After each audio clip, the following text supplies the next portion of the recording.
Hello, everyone. Thank you for joining us today. This is the second presentation in the Buffalo State Data Science and Analytics Fall 2020 Seminar Series. I am Joaquin, the chair of the DSA program, and I'm pleased to introduce today's speaker, Nick Berry. Nick is a data scientist who has worked for companies including Microsoft, Gamehouse, and Facebook. He has also started his own software company, which was sold to Microsoft. Originally from the UK, Nick received his master's degree in aero and astronautical engineering from the University of Southampton. Nick is also passionate about data privacy and holds a CIPP qualification from the International Association of Privacy Professionals. Nick has also won numerous awards, including being recognized as one of the 50 over 50 in the video games industry. Today, Nick will be speaking about growth hacking, what it is, and how to leverage it. Thank you for joining us today, Nick. You can start whenever you are ready. Okay, well, good evening, everybody. Welcome. First of all, a little bit of introduction. I know we've had a brief introduction, but who am I? Well, hi, my name is Nick, and I'm a data scientist. And as you'll probably already know, since you're studying this, that means that we all have the sexiest job of the 21st century, according to the Harvard Business Review and Forbes magazine. But I have a confession to make that I have no formal training in data science whatsoever. I was trained as a rocket scientist and aircraft engineer, so all of my experience has been sort of learned vocationally and from learning on the job rather than actually being specifically trained as a data scientist. In fact, as my final year project, I worked on this little airplane. I worked on some of the cockpit displays for the Eurofighter Typhoon. That was my apprenticeship. Very quick biography. After graduating college, I started a mapping company in 1988 with a few friends from school. We pretty much invented the route planning mapping market and the in-car navigation systems that turn right and turn left. We sold that to Microsoft in 1994, and that became part of the Bing Maps. I worked at Microsoft for 14 years, 10 of which were in the games business. I then joined Real Networks to run their analytics team. I started my own software consultancy company, and then Facebook reached out, and I worked at Facebook for the last 6 years in the Seattle office as a data scientist. So what does a data scientist do? Well, when I was at Facebook, my job as a data scientist was to mine the digital forest. I collected the breadcrumbs that were left behind in order to make the world sort of better and provide sort of better services. Today's presentation, I'm going to talk, the first part, I'm going to talk a little bit about growth hacking and what that really is, and then I'm going to move on to the concept of sharing and why people sort of share things and the psychology of things. So first of all, the sort of question has to be is, what is growth hacking? Well, the term was first used by Sean Ellis in 2010, and he said, a growth hacker is a person whose true north is growth. I don't know about you, but that just makes no sense at all. I have no idea what that sort of means. A better definition of a growth hacker are some sort of better quotes I managed to find on the internet, and it's somebody who uses non-traditional ways for growing your traffic and adoption. So you've launched a new product, your new game. How do you get people to come and sort of visit your product, and how do you get people to sort of use your product? It's more focused on the objective and the process. So the whole idea is to hack growth into your product. You don't care about the process. It's more the objective of getting there. And it tends to be typically innovative and out-the-box thinking with other phrases. What I'm here to tell you is there are no silver bullets to growth hacking, and there are also no silver cannonballs. Anybody who sort of tells you, oh, we'll build our product, then we'll just hit the growth hacking button, has got it all wrong. There's no secret toolbox to sort of get things sort of going. What it is the secret is in the mindset, not the tool set. So you have to think like a growth hacker, and that's what I'm going to teach you some of the sort of the ideas that sort of come out. So what's the difference between sort of growth hacking and traditional marketing? If you've got a car and you're selling cars, you're selling washing machines or sort of fridge freezers, mature businesses tend to have a very established customers, and they're happy with sort of 5 to 10% growth. And marketing helps promote their brand and helps promote their product. Startups tend to be looking for that 10,000% sort of growth, and you can't spend 1,000 times as much money as a marketing sort of people would do. So you need to come up with more scalable, more creative ways to let people know about what your product happens to be. So looking at a couple of the differences between growth hacking and marketing. Marketing tends to be more established, and it's got a longer frequency. You get a planning sort of months or sort of years ahead about how you're building your brand. And that's kind of a problem, that when you've got a new product, if you're a startup, an indie, you don't have access to a brand equity or an install base, so you can't leverage any of those things. So you have to think about ways that don't necessarily leverage the brand recognition that you have. A startup tends to have a very shoestring budget. They don't have very much money. There's more uncertainty. They might have an untested product. Marketing tends to have budgets, and they plan them a long time in advance. But a good quote from sort of Bibo is like, budgets tend to make people lazy, so they begin to think in traditional ways and they don't be innovative. And the whole idea about sort of growth hacking is you want to be innovative. You need to think about some things in very creative ways. The best quote I could sort of find out for the concept of growth hacking was from this chap, Sir Winston Churchill, during the Second World War. And he said, gentlemen, we've run out of money, now we have to think. And that's the mindset you need to be on when you're starting your startup, the idea of, you've got no money, we need to think about creative ways to let people know about our product. And this unfortunate product, it's a tree that falls down the forest and nobody's around to sort of hear it if it doesn't make a sort of sound. So if you build it, they will come is just not true at all. If you have the greatest product in the world and nobody knows about it, it's just the greatest product in the world that nobody knows about. So content is king. But distribution is God, it's Lord Almighty. You need to let people know that you have a product. You need to have a good product, but it's more important to let people know that you have a good product. Another sort of quote in the gaming business, visibility is oxygen. We were kind of naive. We thought if we made a really good product, it would just sell, but that's not the case. You need a good product and to let people know that you have it available. And here's kind of part of the problem. If you type in best mobile app or best mobile game, you get billions of results. And who clicks here? Being positioned 1 through 10 is orders of magnitude better than being 11 through 20 or 21 through 30. You need to make sure that you can sort of move yourself up the scale to being sort of top of the pile. Some very sort of sad stats associated with this. 86% of all apps downloaded from the App Store are from the top 10 charts. There are 6,000 new apps released every single day onto Android. That's 2 million apps a year. So put it another way, when you launch your product, you're like, you are here. You're kind of in a sea of lots of other people sort of. Now, if you start looking at sort of data, you'll find that user acquisition costs are probably your single biggest expense. CPI is a phrase that they use to recognize the cost per install. So it's amortized across a large number. So if you get 10,000 installs, you've had to spend a certain amount of money, whether it's paid installs or advertising.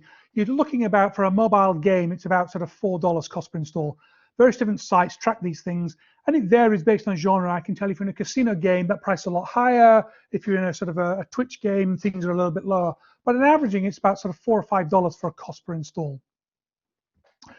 In terms of sort of other apps outside of sort of games, it can be even more expensive.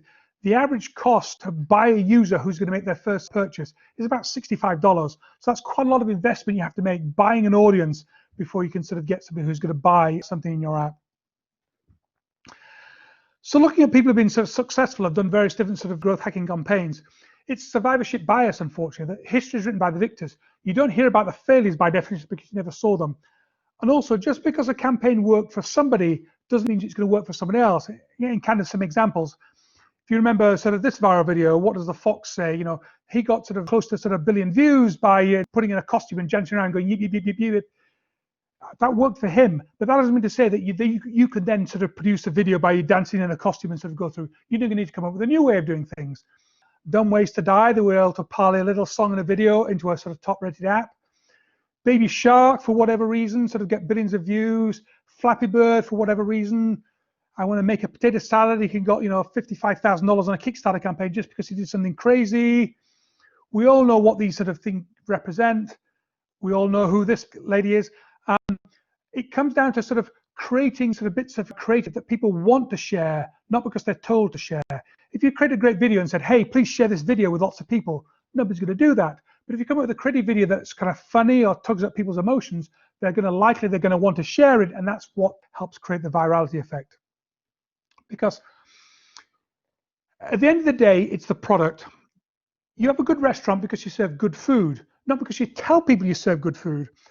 You can do growth hacking without good food, but then you turn yourself into a used salesman. You damage the water for everybody else. So in the games business, if you produced a garbage game and then you did a really good growth marketing campaign, you're just going to damage the water for everybody else. And players hate bad games as well. The first rule of sort of any product successful campaign is serve great food. Don't be a used car salesperson. Build a really good product before you try and sort of initiate your growth hacking campaign. I hate using the word virality in today's society, but it's about sort of the K factor. I'm sure each of you is a really good salesperson, and if you had a product, you could tell somebody about your product, and within 10 or 15 minutes, you can convert everybody into a good sale. But of course, that doesn't scale. You can't sort of spend 10 to 15 minutes with everybody. So what you need is to get your user to be ambassadors. You educate one person about how great your product is and have a great product. That then tells sort of two people, and two people turn to four turns to 8, and it grows exponentially, and it grows in that particular way. So you want to leverage the communications networks of other people and use their resources, not yours. And why does this work? Well, 92% of people trust recommendations from their friends. So if one of your friends sort of says, hey, try out this game, it's a really sort of cool game, or you ask people, oh, what's the next brand of digital camera I should buy? You have a friend who knows about digital cameras, you're going to really trust his recommendation. So people trust the recommendation of their friends more than they would trust the random advert they'd seen elsewhere. So the more you can get your users to evangelize your product, it's much more likely you're able to get them to share with everybody else. As we sort of go through the rest of the campaign, this presentation, I'm going to talk about A/B testing. And sort of A/B testing is kind of really important. If you're not doing it, you need to sort of go home and do things, because testing always outdoes guessing. Measuring everything in today's society is kind of really important. We're this forced sort of feedback sort of system where you try something and you learn what's sort of going on. In the games business, when I was working at Microsoft, we just had this ability between the difference between, should we have a play button? Should you want to play this game, or do you want to join this game? Somehow, just that verb between the difference between play and join. Join somehow implied you're going to have to be committed to something, whereas play just seems a little bit more casual. Remember, your denominator is millions and millions of people. You could have tens of millions of people playing your game. The difference between play or join may only make a 0.5% difference, but 0.5% difference over 10 million people is a huge amount of players. So testing out whether you should have a play button or a join button is really important. So A/B test everything that sort of goes by. Because it's the taste of the fish, not the taste of the fisherman. So don't be prima donna about these things. And data levels are all arguments. If you say, oh, this button should be red or this button should be blue, don't just guess. Test things out. Run A/B tests. People say, oh yes, red button gets more people to sort of click through. And again, 0.5% improvement here, 0.5% improvement here makes a huge difference for things that are going by. Iteration is the name of the game. It's wash, rinse, repeat, wash, rinse, repeat. You've got to try something. You've got to learn from the results of mistakes and then iterate. Wash, rinse, repeat, wash, rinse, repeat. You have to measure everything. If you don't measure things, you don't know whether you've got sort of better or worse. And in the quote from Buckminster Fuller, there's no such thing as a failed experiment, only experiments with unexpected outcomes. So you've tried something, you've learned from some ways that don't sort of work out, and you've learned the ways that sort of work out. If you don't measure things, you don't need to see if you've improved. There's a quote from a chap called Andrew Lang, and he said, he's kind of as a put down, he said, he uses statistics as a drunken man uses lampposts, for support rather than illumination. What does that really mean? Well, if you're selling a product and you hypothesize, hey, guess what? I think if I lower the price of the product, I'm going to sell more, and you lower the price of the product and you sell more, all you've really done is support your hypothesis. What the data science people want to come out with is a concept of the shadow value, the gradient, the idea of how much do I reduce the price? What's the percentage of increase in sales? So I can work out what that sort of point is, what the shadow value is, where I've reached that corner value. So you need to be understanding things rather than just sort of reinforcing what goes by. More quotes that say the same thing, without data, you're just a person with an opinion. It's only a mistake if you don't learn from it. Well, that was somebody's teacher or mother or dad or whatever it has to be. Data-driven, adapt. Testing always beats guessing. Sir Arthur Conan Doyle, Sherlock Holmes, I never guess. It is a capital mistake to theorize before one has data. Insensibly, one begins to twist facts to suit the theories instead of the other way around. So testing always beats guessing. Always be testing. This is kind of the common goal of all this end presentation is, testing is kind of really important. We measure what we improve. There's a fascination in the games business and also in the social media space to have this sort of concept of measuring something called daily active users, DAO, or Facebook we used to call about people, daily active people. So at any particular time, you can measure the daily active people and monthly active people in your game or your application. And that can sort of kind of go up or down. The water level goes up because you lose users who are stopping using your application, And again, you gain new users when they sort of come into application. But if you're just on measuring the daily active people or monthly active people application, you're missing out a whole multitude of sins that's sort of going on. Let me give you an example of 2 possible games. Game number 1, it has 1 million people using the game today and 1 million people using the game tomorrow. Game 2 has 1 million people playing the game today and 1 million people playing the game tomorrow. So at first blush, they look as though they're both popular games. They're both getting 1 million people today, 1 million people tomorrow. The problem is, game number 1 is just garbage. It hemorrhages people. Everybody leaves the game. Everybody who tries the game says, this game is useless, and stops using the game. But they have an amazingly good user acquisition team. They're training through people, and they're bringing in a whole fresh new 1 million users to sort of play the game. They've churned over their entire audience. Game number 2 is digital cocaine. It's a fantastic game. Everyone who plays the game just loves the game and stays in the game. So you've got a great retention in the game. But the user acquisition team is very, very bad. They're not sort of bringing in new users into the game. So the problems you need to sort of solve, whether you've got a source or sink problem, are very different problems, even though from the outset, the games look as though they're the same.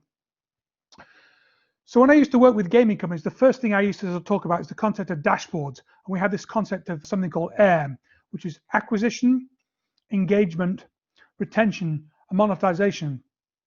And what I ask people to do is to make dashboards for these today, and the idea of how many people are coming in, how many people are engaging in the application, how many people are you retaining, and how many people are you actually monetizing. And the best analogy I can sort of think about this is kind of a dating analogy.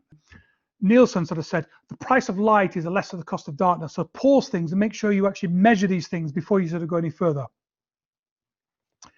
If you're in the dating world, you'll know that sort of getting first dates is actually pretty easy.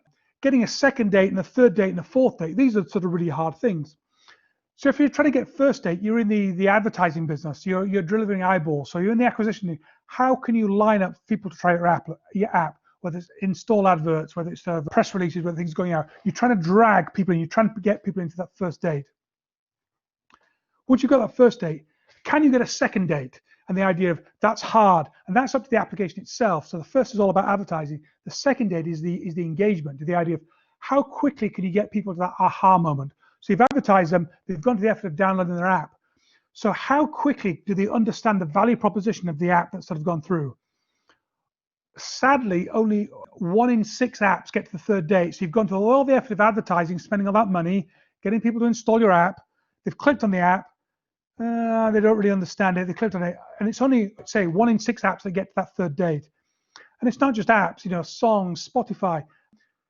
20% of the songs on Spotify have never been played, not even once, not even about a person's mother. There's just this large sort of amount of content that just never gets seen.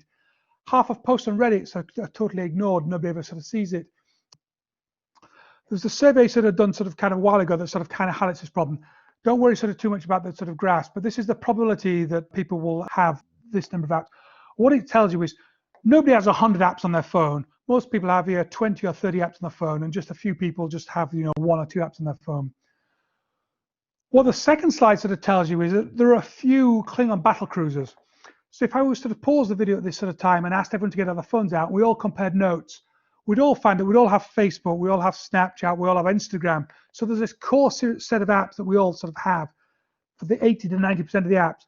And then the small little apps that we have, those individual, the last 2 or 3, they're different families that each person sort of has. We would all have a different portion of the app. So the big Klingon battle cruiser of the apps get most of the usage. Here's the graph that sort of shows just how unfortunate the power curve sort of happens to be. It's mouse type. You can't sort of see what's sort of going on sort of too much, but there are various different sort of metrics for how good an app is in terms of how long before you got the first paid app, how long the customer have used the app, number of sessions per day, number of sessions per week. They took the upper quartile of all apps that are downloaded, then they took the top 5%, and this is the ratio of the top 5% to the top 25%, and this is the ratio of the top 1% to the top 5%. And you find the top 1%, they're getting 50, 60 times more conversion within the first 60 days than all the rest of the apps. So again, unfortunately, these Klingon battle cruisers are getting most of the eyeballs and most of the money that sort of goes through. So you've got that engagement. Now this is retention. It's this idea of, can you get people, you're in a relationship, can you get people coming back to your app? And that's the app itself that does all the heavy lifting here.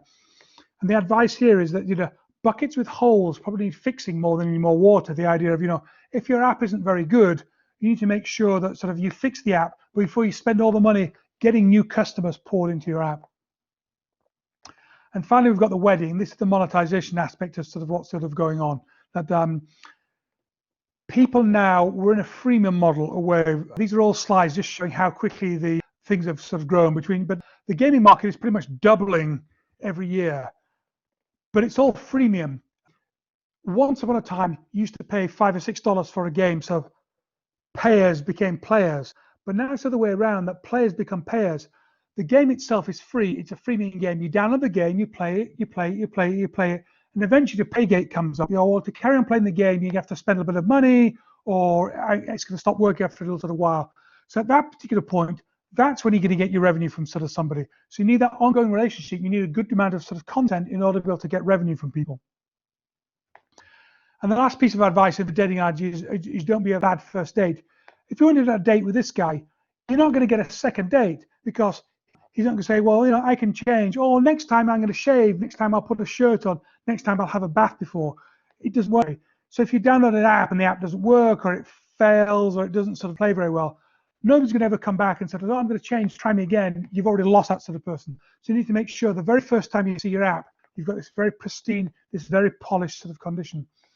And this is very different from advice that sort of game 5 or 6 years ago, when these about the concept of the MVP, the minimum viable prototype. They'd say, oh, get your app out as soon as possible, and then get feedback from users about what doesn't work, and then change the app, and you're running the game as a service. No, that's not the way it is. You need to have a polished product before you actually launch your game.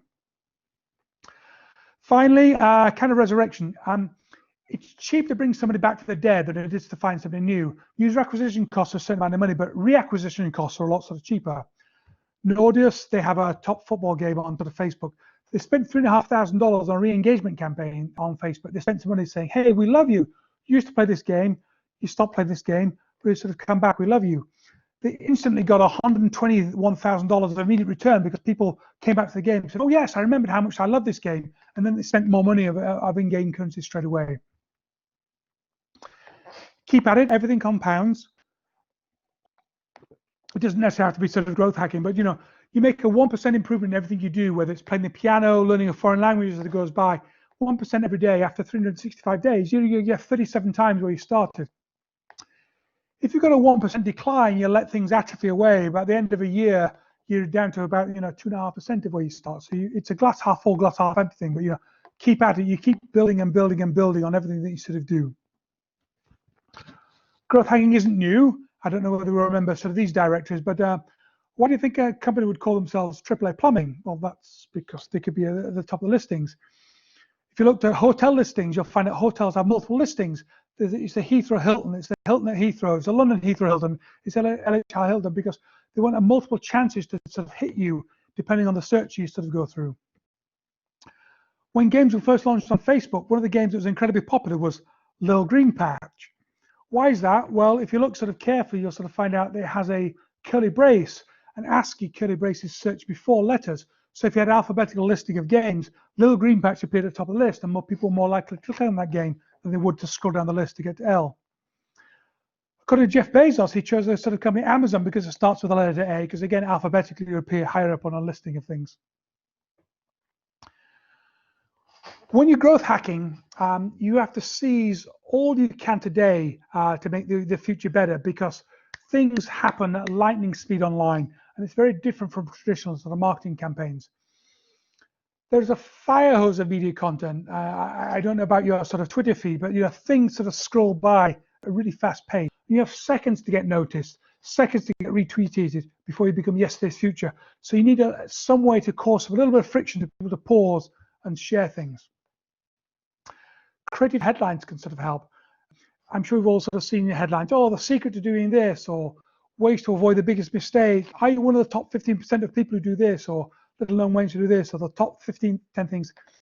I'm not talking about clickbait, because then going back to the used car analogy, if you cause people to click and then they have a bad experience when they sort of get there, they're going to have a very nasty taste to you, and they're going to sort of disavow, and they're not going to like you sort of any further.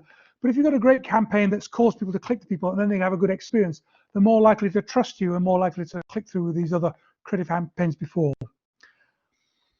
There's a lot of science, but there's also a huge amount of luck. So when fortune's shining, you have to be ready to exploit. And this is measured in seconds online these days, rather than sort of weeks or months a traditional marketing campaign go by. I have a couple of examples. Remember Chilean mining accident. You notice this guy sort of coming up.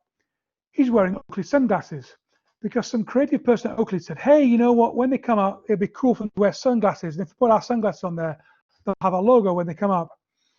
It's estimated that 1 billion people watch Rescue Live wearing Oakley sunglasses, which somebody did the calculation and found out it was $41 million of free advertising for Oakley brand when they sort of came by.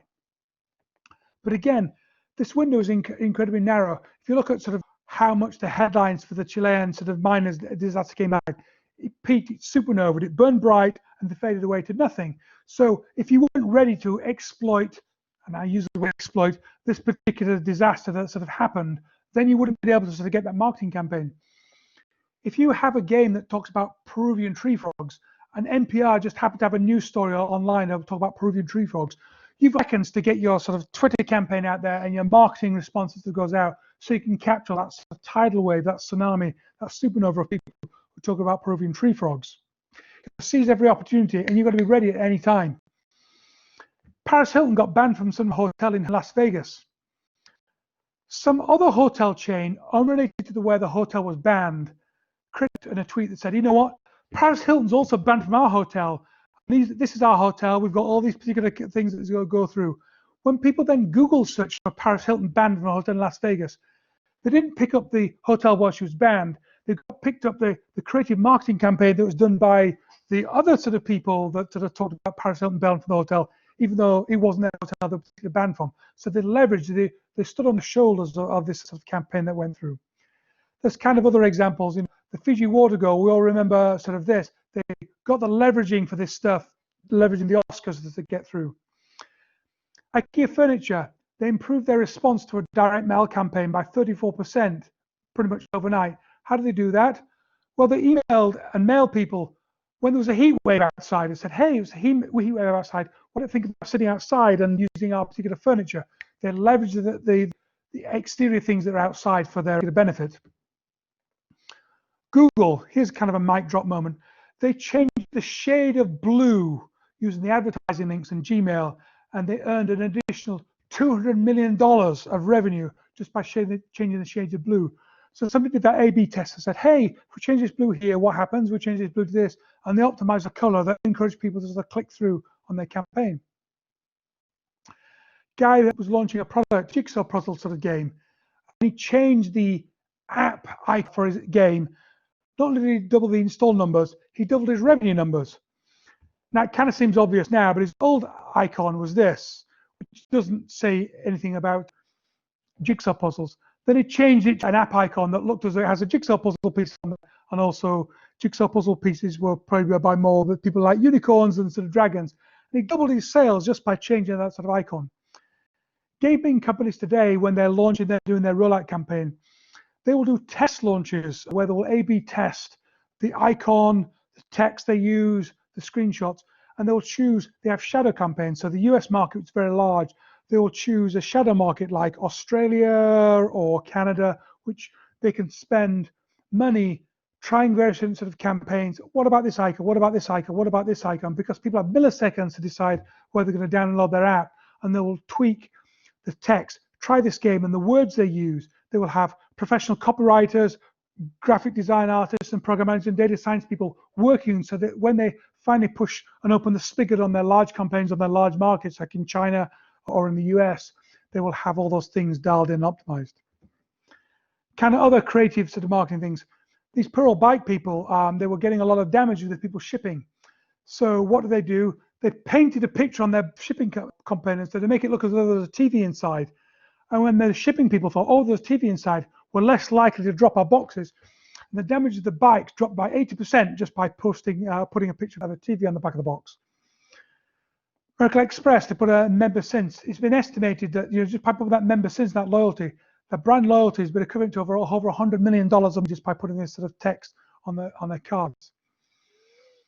It's all about sort of visibility and causing that little bit of friction. You know, what icon sort of stands out in this particular sort of set of icons? And I hope it's the blue one that sort of shines out. So let me ask you a kind of rhetorical question. What icon would you use if you were launching a kids game with this icon on the left or the icon on the right? And I know you're all answering in your mind, but you're wrong. You test, you don't guess. Maybe the particular game you've got, kids might like three-legged dogs, and so it's more likely they will click on that icon or not. As it happens, you're probably right, because big eyes sell games, they sell product. I'll give you some examples of this, but look at this, sort of kind of frozen. Notice the ad campaign that's out there, but big eyes encourage people to sell. But also look at the screenshots below the eyes. In a fraction of a second, you can get the game mechanic. You can say, oh, this is kind of a match 3 mechanic that's sort of gone through, and you can read the description. Here's kind of another game, sort of Heyday, big eyes, and again, looking at the screenshots below, I can see this is a farming game. This is what I have to do. It's based on a world builder game. Or this sort of concept here, again, big, sad puppy dog eyes, but you can see the screenshots that go through. When you're looking, when people are scrolling through the App Store, they're scrolling, they're swiping, they're swiping, they're swiping, they're swiping. You have, you know, a couple of hundred milliseconds to get people to say, oh, I'm interested in this. Oh, I'm interested in this. So your screenshots really have to convey, what is the game mechanic, what's going through? Is this something that's going to resonate with me? Those eyes, are they going to cause me to sort of pause because it kind of looks, and people relate to eyes and they will pause for longer in eyes. So if you're launching games, put big eyes on there, and on the screenshots, make sure that you've got to the screenshots that show very quickly what the concept of the game happens to be. Leverage colors. Data science people do scraping. Scrape all the icons in the App Store and work out what the average RGB colors are. Games tend to be sort of more rainbow-like sort of colors. Business apps happen to be more sort of blues and blacks. So if you're putting a game out there that's particularly darker color, or if you've got a business application that's red or yellow, it might be more likely to stand out in a sea of other blandness that's sort of gone through, and you might get that 0.5 to 1% improvement of click-through rate just by sort of changing the icon color. It's all about sort of the concept of fuzzy trace theorem, about what people remember about things. If I asked you, you know, later on, or when you sort of go home, what you remember about this presentation, well, in the short term, you're going to remember specific details, but the long term, you can remember gist. So when you go home tonight and your spouse or your roommates have asked you, what do you remember about this presentation? You say, well, oh, the guy talked really fast. He gave us sort of hundreds of slides. And you say, well, tell me one of the concepts he talked about. Well, I can't really remember any one of the concepts, but he was kind of smart and he talked about these things. It's like going to see a stand-up comedian. You go to a stand-up comedian, and for a couple of hours, he tells jokes, and you laugh and laugh and laugh and laugh, and you go home, and your spouse says, hey, how was the comedian last night? Oh, it was really funny. Well, tell me one of the jokes. And he can't remember a single one of the punchlines, but what you remember is the sort of concept about how it sort of made you sort of feel. I'll tell you something you sort of probably already sort of know, but the world is moving mobile. People take out their phones an average of 250 times a day. It's up from sort of 211 times a day. When they play games, people spend about an average of 8 minutes in a game session, and they play games about 30 to 50 minutes a day. I'm going to try and stick away from sort of games, but now the average US adult is going to spend between 3 and 3.5 hours on their sort of mobile devices. That's a huge chunk of time that people are spending on their mobile phones every single day. When this revolution started, it started sort of kind of when the smartphone came out, the iPhone, iOS, and the Android sort of market came up. You can see this sort of rise, for this meteoric rise of shipments of smartphones. What's fascinating, though, is the amount of time they're spending online is not cannibalizing desktop usage. People still have laptops, people still have desktops, people are still doing the same amount of work they're doing on their laptops that they are today. They're still doing the same amount of work they're doing on their desktops that they're going through.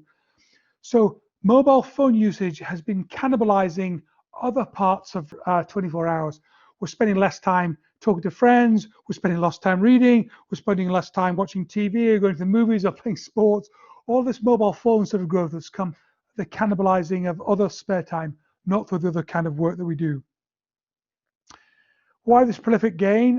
Just showing that mobile devices, we're all carrying around in our pockets 5 to 6 times the processing power that we've got on sort of the original PlayStation. There's an order of magnitude processing power in your pocket than all the computers that NASA used to send people to the moon.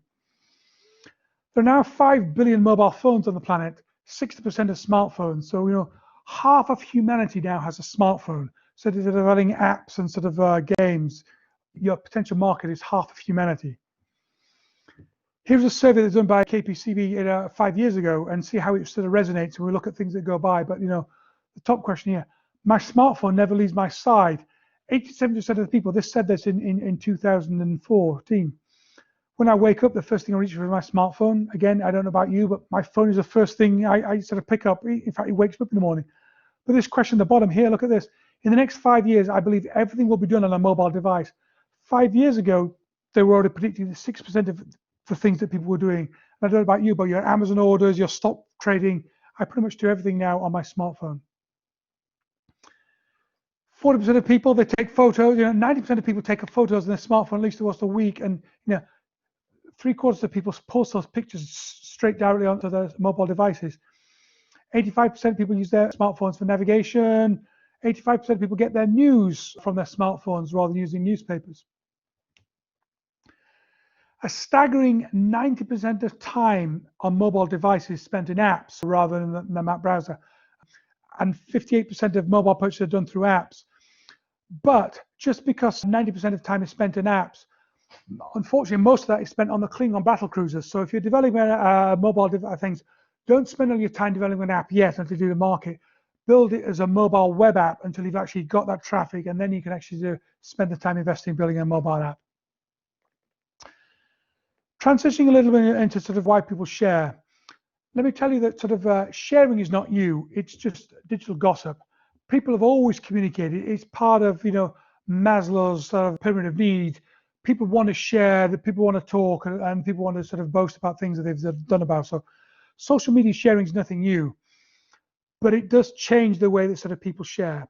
And the three rough sort of piles of people. On the left-hand side, we have sort of content creators. These are the vloggers, the YouTube people who make videos, the people who create the news stories.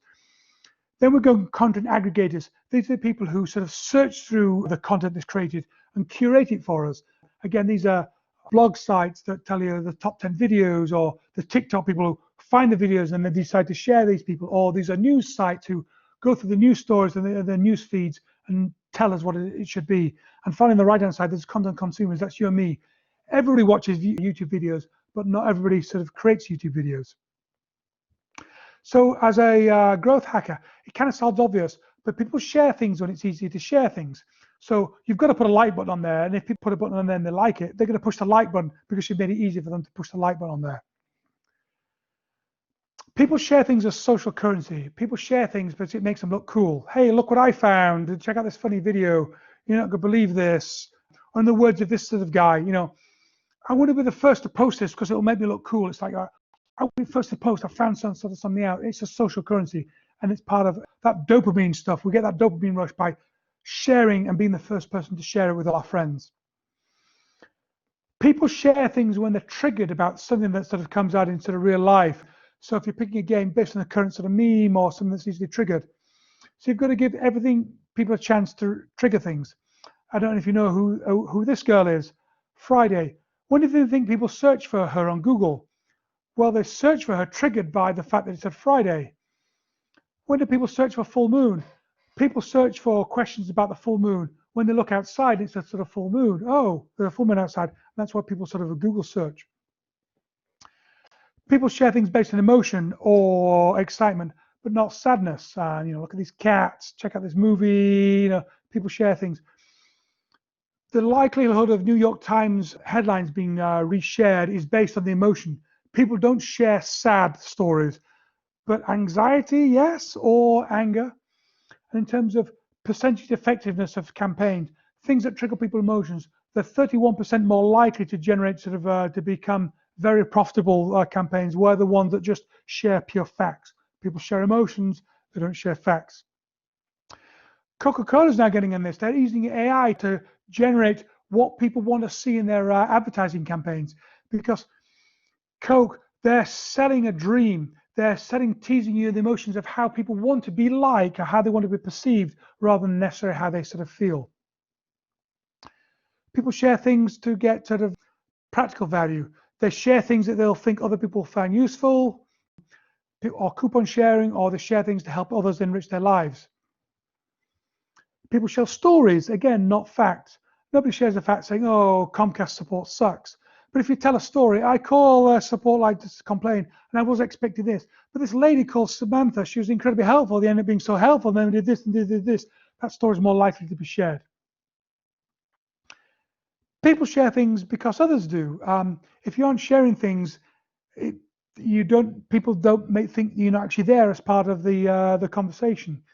Sadly, sometimes this is not productive. People share things just for the concept of sharing things without necessarily thinking about what's going on. So don't be a sheep about these things. But we all kind of share things because we don't feel the concept of being left out. It's not nice to be sort of left out. So you share to be sort of become involved in things. It's a tribal thing. People share things with people we have an affiliation with. We all have various different affinity groups we're sort of part of. So we share things to be part of that affinity group.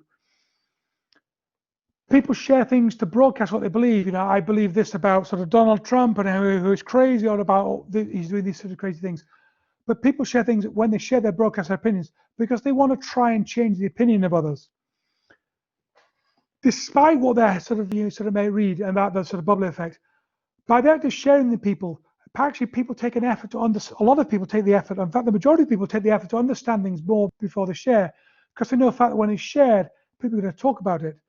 The New York Times did a sort of survey about things, and over 3/4 of people said they process the information more deeply and more thoughtfully before they share it, because they know other people are going to be judging them based on sort of how they posted things. And in fact, based on that, and again, talking against the filthy bubble, 85% of the people said that reading other people's response to their sharing helps understand sort of things more. I'm sure we've all posted sort of something controversial. Hey, this is crazy. All the people have done this, they've done this, they've done this. And then somebody replied back and said, hey, Nick, maybe you don't realize, but there are certain people who think this and think this. And you thought, that actually does make sense. So you internalize something just by the fact they've actually sort of shared it. People share to reinforce the image they want to present about these things. You present an aura or persona online. If there's something that reinforces that, people share it. A certain percentage of people, and we all know who they are, they post to show things off online. And people share to vent their emotions, sort of good or bad. I'm feeling angry about this. I'm feeling blessed about this. People share because they want to share their feelings. And this is kind of my favorite sort of picture about these. But there's a certain percentage of people who are stirrers, and they post things online purely for the purpose of being provocative and controversial. And in fact, if they don't get a response, they feel as though they've actually sort of failed on the concept. Some people post to get help. Some people, as we talked about before, post just for the concept of sort of gossip. Some people post to keep connected with people that they would otherwise not get in touch with because they've moved away. And some people post because they've got a short interest. They've got interest in underwater basket weaving or making sort of ancient pottery. They share things with interest and to keep in touch with the people who have the same interest. But as part of a brand and everything else, sharing is how customers and consumers connect with each other, not from you. So if you're on Nike jeans and you say, hey, share this because you like Nike jeans. No, that's not what it's like. People share their photos of themselves wearing these jeans or these trainers because it's how it makes them feel, and they want to share with other people they have affinity with. What I want to sort of talk about is sort of the last part is the psychology about sort of anchoring and sowing seeds early, and the importance of getting reviews and the bias, both unconscious and unconscious bias. If the very first review of your product gets 4 stars and somebody comes along and really likes your product, they're more likely to give you 5 stars because the first person gave them 4 stars. Likely, conversely, they'll give you 3 stars if they don't like it. If the first person to review your product gives you 2 stars, the next person likes your product, they're more likely to give you 3 stars or 1 star the other way. So curating and making sure that you get reviews early on because the bias are kind of very important. There's this concept of unconscious bias and anchoring that you wouldn't even expect. Some tests that we've done before. So they asked other people various different questions. They said, hey, Mahatma Gandhi, was he older or younger than 9 years old when he died? Which is kind of a meaningless question. We all know he's older than 9 years old. But then they asked a follow-up question. What's your best guess for how old Mahatma Gandhi was when he died? And people have been asked the question, was he younger than 9 years old? And then they were asked to estimate how old he died. Give a certain answer. Then they asked a second group of people, a second strand of people, said, hey, was Gandhi over younger than 140 years old when he died? And then they asked that sort of question, well, in the follow-up question, was he older or younger? The people who asked that sort of question 9 years or younger averaged the answer 71. The people who thought he was asked the question 140 years, the follow-up question, the answer they gave was 85 years because they were biased. So how did they find these people? Well, these answers were found from mechanical turks, randomly populated people. So you can say, well, what if people were smarter? Would we have really educated people? Would they give a better answer? So they went to the best rated school in the country, the New Jersey Governor School of Sciences, the smartest of the kids on the block, and said, hey, the same questions. And again, the people who said 9 years old gave the answer 71. The people who were very educated, they gave slightly better answers. They gave it 78, but they were still biased. In fact, the actual answer was 78 years old. So smarter people were more likely to get the answer correct. Other surveys and similar things, they show a group of people 7 movies about cars bumping each other and having car accidents in random orders. And then they pull them aside and they ask them questions. They said, you know, how fast were you going when the cars, and they inserted various different verbs here. And if they said, well, how fast were you going when the cars contacted each other? The average answers were just over 30 miles an hour. If they asked how fast the cars were going when they hit each other, you got a higher average estimate. When they bumped into each other, when they collided with each other. And if you said to people, how fast cars were they going when they smashed into each other, you got almost 5 or 6 miles an hour on average faster just by you'd anchored people, even though they saw the same video, by the verbs that you used. Then there's a follow-up question they asked, did you see broken glass? And there's no broken glass in any of the videos. As a control, they just asked people, did you see broken glass? And a certain percent of people said, oh yes, I remember seeing broken glass. And then the people they asked, when the cars, hit each other, do you see broken glass? And there's a slight increase over the sort of control. But if you ask the people how fast they're going when they smashed into each other, a much higher percentage of people said they saw broken glass when there was no broken glass in any of the videos. So again, you can anchor people based on the questions that have gone by. Given various sort of questions about how people think in those few seconds they go by. 2 groups of people. The first group were asked this question. The second group were asked this question. They were given 5 seconds to sort of come up with answers. The first people estimated this because, in Western society, people read left to right. The second people estimated this. Of course, the average answer is a lot higher. It's not important what the answer is. It's just more the fact that, given those few seconds, sort of people, given the large numbers, are more likely to estimate larger numbers that have gone through. Emily's father has 3 daughters. The first 2 called April and May. What's the third called? And again, if you follow those emotions, people are like, say, oh, it's June. Well, that's not right. You told Emily's father. So, of course, the answer happens to be Emily. We're coming to the end, mercifully. It's sort of growth hacking. So if you get your sort of jobs as growth hacker, you get a job as a company, as data scientist, you want to sort of somebody who loves data and understands it. Somebody who's curious, so they're edgy, they're experimental, what can I get away with, or what can I think about things, leverages the opportunity, moves fast, and creates a very scalable solution. And you have to seize all chances of visibility. And remember, your job title says you're a hacker. If you're not breaking down walls and challenging the way you do things, you're doing it wrong. So you want to, when you graduate and sort of go through, you want to become a Swiss Army penknife that knows all about these things. You don't want to become this unicorn who's sort of good at one particular thing that happens to be. And in terms of, all the possible ingredients for sort of helping promote your product, there are hundreds of ingredients to help promote your product, not just one growth hacking sort of button. And with that in mind, we've come to the end of the presentation. I'm happy to sort of answer any sort of questions that other people have. Nick, it was a wonderful, wonderful presentation. Jillian, please go ahead. Do you ever get into the why or like more of the psychology behind it? So like, for example, the Google icon changing around the blue, figuring out more of the why and distilling that into something that's reusable or repeatable?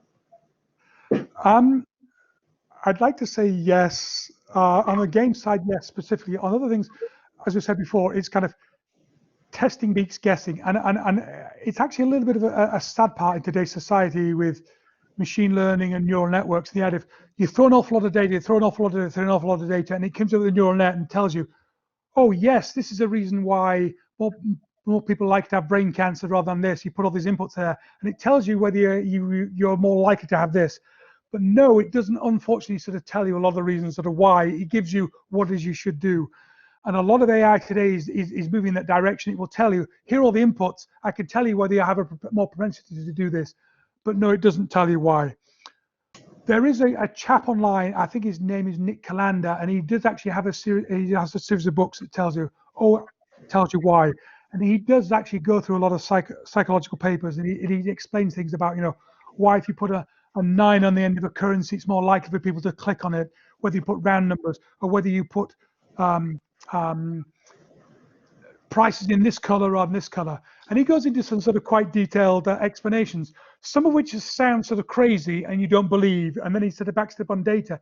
And he talks about sort of the assonance of things about, the way the human mind, when you think about words that sound round or pound or this and the other, then you put words that you say 12 pounds. If you've described other words that have got nothing to do with the price, but the words are there, people are more likely to click on the word that has a pound on there. Say, well, I don't believe that. That's how that can't possibly make sense.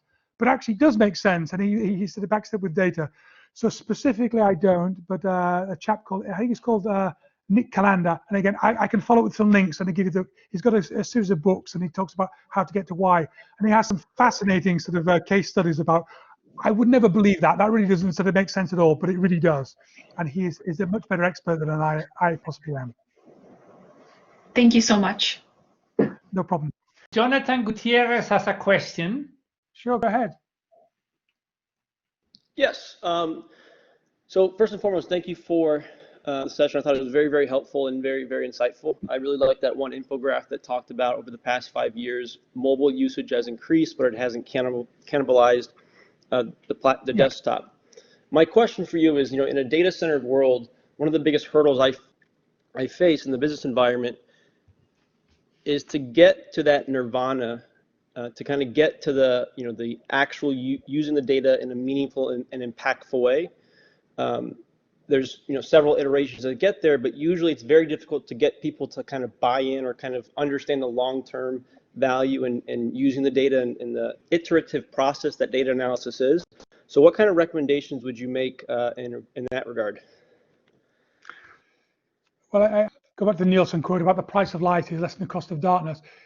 You just sort of, and again, data levels are all arguments of the idea of, it's that shadow value. You can sort of say, hey, if we made this change, this is the improvement that we can sort of possibly make, and sort of show that you can move the needle by changing this variable and hopefully getting a leveraged improvement sort of based on sort of something sort of downstream of that. I think if somebody sort of sees that you can move the needle, then there will be a foolish business person not to sort of not you take you on the offer about sort of doubling down instead of doing more of that. It's like sort of portfolio analysis about sort of other stuff that there's no reason why you can't sort of scale things. It's not as if you can do one thing once and you can only do that again. And the idea of you can sort of, I think the hardest change I sort of happen to have, was I think we're over most of the large hurdles. The hurdles tend to be sort of, I've been in the industry for sort of many years. It was 10 or 15 years ago where people were the advertising business was such a long term. The idea of, people, you were advertising new perfume or you're advertising a new product. How do you do it? Well, you take out an advert in Cosmopolitan and you take out a TV slot, you take out this, you take out this. And then how do you measure whether your campaign was effective?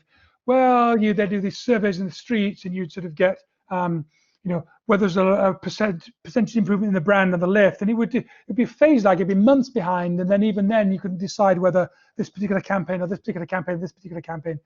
Now we're kind of sort of incredibly sort of blessed where you can put out a sort of campaign out with a creative that said, hey, here's a creative with a cat on it, here's a creative with a dog on it, here's a creative with a picture of a car on there. And you can actually get immediate sort of feedback as to find out which of these sort of campaigns is sort of working. And you can say, hey, look, this works, we should sort of do more of that. So I think it's actually sort of easier than anybody in your position would sort of be many years ago, because all those challenges have been sorted out and people are aware that, you can get that sort of immediate response. And if people can't see that you can make the change here and it'll leverage you get this change here, then you're dealing with the wrong people. Find new partners. I can't see anybody who say, hey, give me $1 and I'll give you $5 back, and I won't accept that deal. that's just bad. I don't think that gives you much advice. So follow up or ask for clarified stuff. No, it was perfect. I completely understand, and thank you very much for the response. I appreciate it. Okay. So Brian, you have a question. Go ahead, please. Thanks for the presentation, Mr. Berry. I'm kind of a moonlighting gamer for Forex strategy games. Okay. I love playing against AIs. So let's say you want to make this really elaborate. We'll say it's a game. How would you go about like starting it? What would be the entry point? Who would you hire first? Where do you get the money? What would be the best use of time?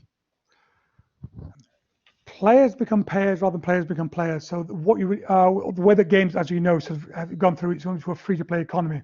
So the game itself has to be its own advert for the game that sort of goes through, and people need to sort of play the game for many hours and get the enjoyment before the pay gate sort of comes along as it sort of goes through. Which means in order to be able to sort of grow that, you need to sort of get people to sort of evangelize and get them to sort of talk about it. So the best thing to do is leverage the concept of something else. So whether your game is about Star Trek or your game is about hedgehogs or whether your game happens to be, finding out the parallel sort of paths, because there's two axes. There's the game itself and then there's a subject matter that sort of goes through. Finding out the sort of people who are the subject matter, so people like the game, is the best place to sort of go about getting them to evangelize and sort of talk about the game. Say, hey, you like Star Trek or Star Wars, you should sort of play this sort of game that sort of goes by.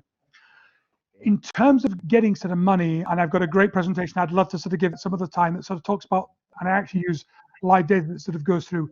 It really depends on the genre of the game as to sort of how people open their wallets and sort of pay. And it's based on the sort of content of the game that happens to be.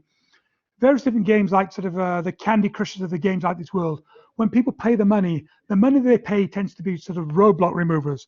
So you play Candy Crush, it's free, it's free, it's free. You play for a long sort of time, then all of a sudden you reach this level where you can't get past.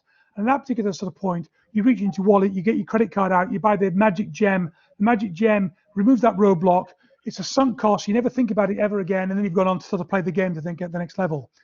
If you're building a world builder game or a farming game, you put money down into the game, you put your $10, you convert it into game currency that converts it into like a windmill or something that has a tangible asset of the game that allows you to accelerate the game. It's there today, it's there sort of tomorrow. So you're more likely to sustain the game when you've invested money in the game. I spent $10 to buy this windmill in the game, so I'm less likely to churn through that sort of game. So depending on what the mechanics of the game are, the ways that you generate money, the links that you put in there, there's various different sort of hooks that you do to try to sort of generate money. I don't know whether that answers the sort of question. And again, I'd love to sort of give a much longer presentations about where the sort of money comes from. It's fascinating sort of games. The median spend on Candy Crush is about $2.88. So as many people spend less than dollars or spend more, but the average spend is $500 or $600 because the people who spend a lot of money on online games spend such an egregious amount of money on games. The top spenders in online games will spend over $1 million a year buying things for their online games. So the way that you generate money for those sort of games comes from various different sources and mechanisms that you put for them, even though the average person spends sort of considerably less. I will end there unless if anybody else wants to have either a follow-up or another question. Nick, I know I asked a lot of questions before. That's okay. But with just to kind of reiterate with, like, I'm not really referring to a game, but I mean, I am kind of, I guess. But like, who would you hire first if you're planning on making this, say, a game in general? Well, going back to the, you need to have a great game first. So it depends whether you're trying to make the game or trying to market the product. So it's assumed you've got a really good game. If you're trying to get somebody to sort of pour oxygen on the embers and you've got a garbage game, you're just going to sort of damage the pool for everybody else. So, I guess step -1 or step 0 before step 1 is the idea. Make sure you've got a good game. Don't try and launch a garbage product that's gone through and spend all your effort sort of building that sort of stuff. So, assuming you've got a great game, this is that sort of growth hacker sort of kind of person who's going to find the creative ways to leverage the content that's not going to cost you a lot of money. Because if you go through the traditional, if you go to Google and you can buy Google AdSense and sort of you can buy I used to work with Facebook. I've still got a lot of Facebook stock. Please do Facebook, but Facebook is it's very expensive. I say it's going to cost you $4 to $5 to $6 cost per install to get somebody to install your app, even though then 1 in 6 of them is not going to go through. So it's really expensive, and so it's only the people who have the established. It's not their first game who have the market to go through. So the person you're going to have to hire is the person who has the shoestring creative ways to promote your game without having to spend the $4 to $5 per install, who has a small amount of money. And so that's probably the person who is the subject matter expert in the genre of the game that you happen to be. So again, if it's a Star Wars game, the person who's the Star Wars aficionado. If it's the game about cats, the person who knows about cats. If it's a game about sort of puppies, it's the game about who's going to go to all the secret Facebook games about sites about puppies and says, hey, here's a really good game about raising puppies. If it's Star Wars game, said, hey, here's a great game in the genre of this particular genre of Star Wars. You can do all those things. So people are going to find the creative ways. They're going to log onto the bulletin boards. Who's going to find the fanzines? Who's going to find the super users who can help promote your product? Who's going to contact the vloggers or the enthusiasts who has the YouTube channel accounts that are paid? That would be the first person I'd hire, the person who has the skills more in the genre of the game you're trying to launch, rather than somebody who has the expertise in marketing and data science, would be my best advice. Thanks. That made a lot more sense. And it's interesting to see, and there's less audience sort of here, but I can tell you my experience about sort of joining Facebook. When I joined Facebook, I joined as a data scientist, and I was brought on the data science team. And the company, there were various different shards of the company. Here are engineers, here are usability people, here are data science people, and they were self-contained spheres of what's going on. Now the way that Facebook is pivoted is data scientists are embedded in every single sort of team there is. The games team has data science people, the growth team has data science people, in the marketplace team has data science people in, and they're part of the team. So in any particular team, there's engineers, usability people, data science people. And it's, as I talk, there's 2 axes of skills. There's data science skills on one side, and there's product level skills on the other, learning about the game or the things that have to be. And ideally, you want to find somebody in a team who excels in both maximize both the X and Y axes. But if you can't, it's better to find somebody in the particular team to sort of match things out. So you'll find that now more and more organizations, you don't just have a data science organization, you have an embedded data science in the team that sits there with a marketplace team. So here's the marketplace usability person, here's the marketplace engineers, here's the marketplace localization person, here's the marketplace data science person, who works telling them what the metrics they need to put in there, builds the dashboards for the team so the team understands what's sort of going on. And it's more a team player rather than somebody who has that unicorn. Again, the most successful data science people I know are Swiss Army pen knives, not unicorns. They understand so many things, and they say, well, I have to fix that. Use that particular tool here, even though it's not designed it. It's kind of that sort of kind of tool, and that's your goal that you should work towards.